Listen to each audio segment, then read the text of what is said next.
Boards. Now, this becomes a very sticky situation. We've now heard in the past that BIE schools have advisory boards. We're moving away from that language. I know that here at DODE, we're moving away from advisory, that word, because we know it creates a lot of negativity. So in terms of the boards within the BIE system, the transfer, the boards have, that situation has not been determined yet. We don't know if it's going to be regionalized. We don't know if it's going to stay the same. We don't know if they're going to be given certain types of authority. But currently, we're going to take into the consideration of what authority they have right now. They do have authority. So that hasn't been determined yet, and will be determined with all the stakeholders being involved. That's the purpose of the sovereignty grant, which I'll talk about later on. Nomination Board of Education and DODE to negotiate. If you see here, it's in red. Negotiate policies with stakeholders. How are we going to fix, how are we going to look at the policies to ensure that it's equal for everybody? Okay? DODE works with grant school boards as required in the current Sovereignty and Indian Education Act of 2005. Goal is to develop a plan for inclusion of 35 grant schools into the new system. So that's the goal, to make it equal for all 66 schools. Key components. Now, they proposed 5 regional resource centers. That's just a proposed idea. I'm very glad to hear that there's a group within Arizona that's working on how they see the regional centers are, how they should be. There's another group in New Mexico that's working on their views on how that should look. So that has not been determined. Okay, but what we want is regional centers. Okay, and for that reason, we want the current regional centers, the way it's set up right now is the 5 agencies.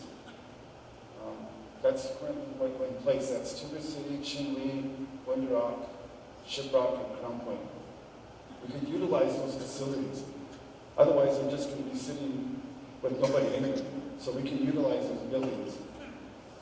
Charged to serve these schools with capacity building, professional development, training, and interactive communication. That's the goal, is to have these components within the regional centers. 1 advisory board at each of the 5 regional resource centers. Now this is a suggestion. It's not been determined yet because we still have to meet with the stakeholders.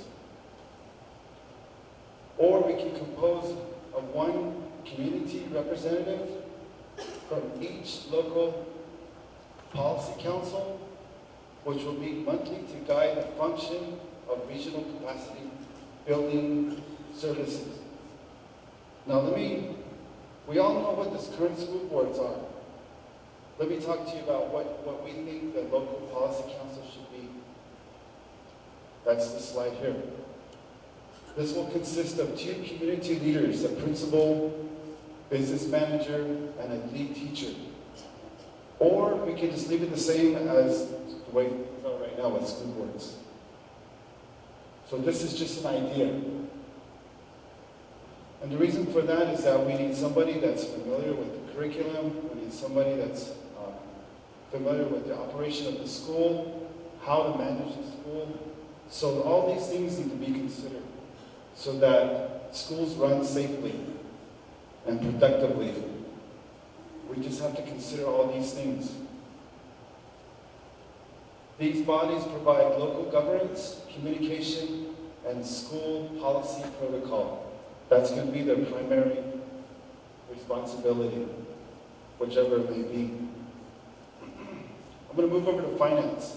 Now the feasibility, I've heard comments that this presentation has been changing every time we met with different areas.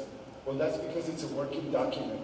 We're already incorporating thoughts We're already incorporating things to make it better through the presentation. That's why it's been changing. But the main idea is still there, and that's what I'm covering. This document, this feasibility document was 100 plus pages. We had to condense it in order to, for the sake of time, and to provide the main points. So that's why I'm going to move over to finance right now. Finance is going to take a lot of work, just like the government's. But I want to address the top priorities that we need to address.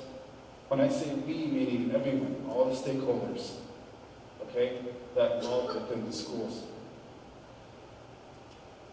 The study revealed, this is what the feasibility study revealed, is that much of the BIE funding is largely made up of discretionary rather than mandatory funds. Discretionary basically means they can use it for anything, instead of mandatory, like this money has to be used for this, this money has to be used for this. That's the way, that's what they discovered under the BIE system. Despite the legal and moral obligations to Indian tribes. So we have to fix this. How do we fix this? If this is what's in the BIE system, as Navajos, how do we fix it to make it better? So that each funds go to where it needs to go. Study discovered caps in discretionary budget authority that limit the ability to Congress to protect BIE programs. The reason why that's stated in there is that, I'll give an example. When there's wartime, they take money away from everything within the federal government and they give it to the war. And then, in this case, our schools get shortchanged because there's no cap. Okay? Under Public Law 100-297 and Public Law 93-638, they're exempt from full funding, causing continuous budget shortfalls with the BIE. We all know this, we hear this a lot. How come we keep getting less money every year? Okay? How can we fix it to make it so that we have full funding for all of our schools? We have to design that. We have to discuss it with all stakeholders. The current BIE currently funds only 65% of the support costs. Okay, what it means by support costs is that, like, for example, school counselors. In order to have a school counselor within your school, sometimes some monies come from the student funds to support that counselor. Okay? Causing the school to divert to classroom and education to convert to operation costs. So they take money from different areas so that they can have a counselor. That's the support costs, support staff. Like if you had a nurse or a nurse practitioner come in, you have to find money to pay for that person so that they can care for our students. And a lot of times it comes from classroom education funds. So how do we fix that? To continue, approximately 99% of BIE funding is formula-based and designated directly to schools. This weakens BIE's ability to achieve educational priorities, also impacts nation and DODE's under proposed new Navajo district concept. How do we fix this situation with all the stakeholders? Okay? BIE's budget structure reduces the BIE to a mere pass-through and constraint the BIE's ability to leverage the funding it provides to schools to drive school reform. A lot of times when the monies come from Washington, they just go through really quick. They're not designated for school reform in terms of helping the schools improve student achievement. There's constraints onto it. How do we fix that? This is what was discovered in the feasibility study. One of the goals, review the ICEP ISEP stands for Indian Schools Equalization Program, to advocate change so that monies can be allocated appropriately so that schools can attain 100% for their schools. Continuing on with finance, the top priorities that we need to address. In the new Navajo district concept that's being proposed, we recommend an adaptable rubric for funding that includes clarification concerning the proper application for the term tribally controlled. That is what is meant within these areas. So basically, BIE, BIA, and the Department of Interior, we have to unify what this word means. That's what we have to work on. There's a difference in these three areas. The idea of grant schools is basically to have them accountable to someone, as the BIE schools are accountable to the BIE.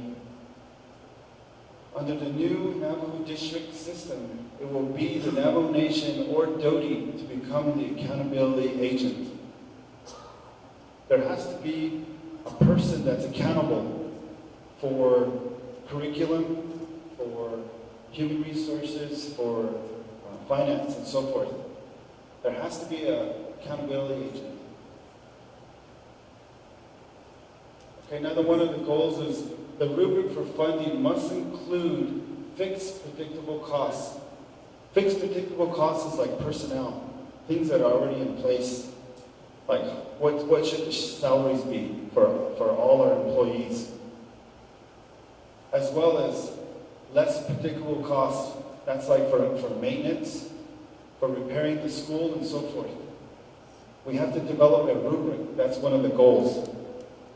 So that it's equalized all through the reservation. Plus ensuring that there is a clear line of authority regarding the role of Navajo Nation DODE to manage necessary compliance, accountability, and reauthorization requirements. That's the goal. How do we make it to where it fits everybody's needs? Other recommendations. Budget management capacity.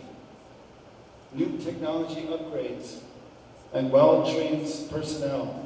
So when we get these new technology programs, software, and so forth for our schools, we need to make sure that it's compatible.